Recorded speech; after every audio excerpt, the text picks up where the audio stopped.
How could civil society get involved? Now that the world has 17 Sustainable Development Goals, governments have to put them into action and monitor their progress, but they cannot do it alone. It's important civil society groups understand how their government should be doing this, so they can get involved and help push for positive action.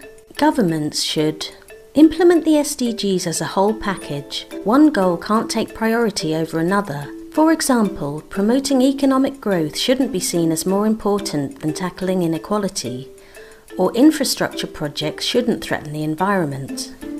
Integrate SDGs with existing national plans and budgets, institutions and legislations to avoid duplication of work and get more sustainable results.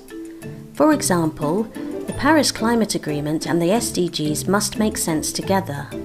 Recognise and include all key principles of the SDGs, which are that they're universal and apply to all, they need to balance social, economic and environmental outcomes, leave no one behind, and ensure the participation of all in the process. Also, a clear and supportive institutional structure is important, and governments must identify which departments need to be involved in implementing the SDGs. This could include Ministries of Finance, Transport, Environment, as well as Cabinet Offices and National Statistics Offices. Create a way different departments can work together efficiently, for example through cross-departmental committees with regular meetings. Appoint high-level leads for each goal area to distribute responsibility and make sure government departments take clear action. Ensure civil society can participate fully in the design, monitoring and reporting of the implementation of the SDGs. What should civil society and faith groups do now? Our job is to make sure that our governments live up to what they've promised to achieve through the SDGs. To do this, we have to understand the SDGs well. To influence governments in a constructive way, we need to know exactly what the SDGs say. What is transformational about them? How do they relate to our work? And how can they help us shape a better future in our own terms? It's time for us to steer debate and exchange ideas within our communities and with other groups, so we have agreed positions. Strengthen organisational capacity.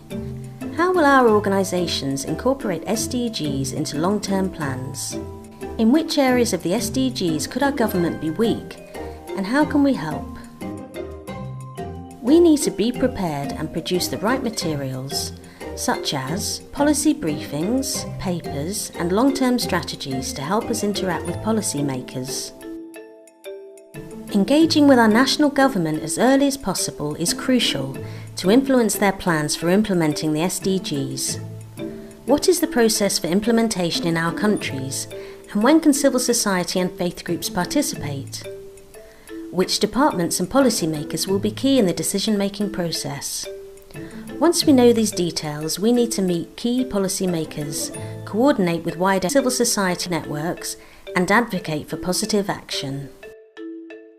The international community has agreed that to fight poverty effectively, we need a common plan that protects people and planet at the same time.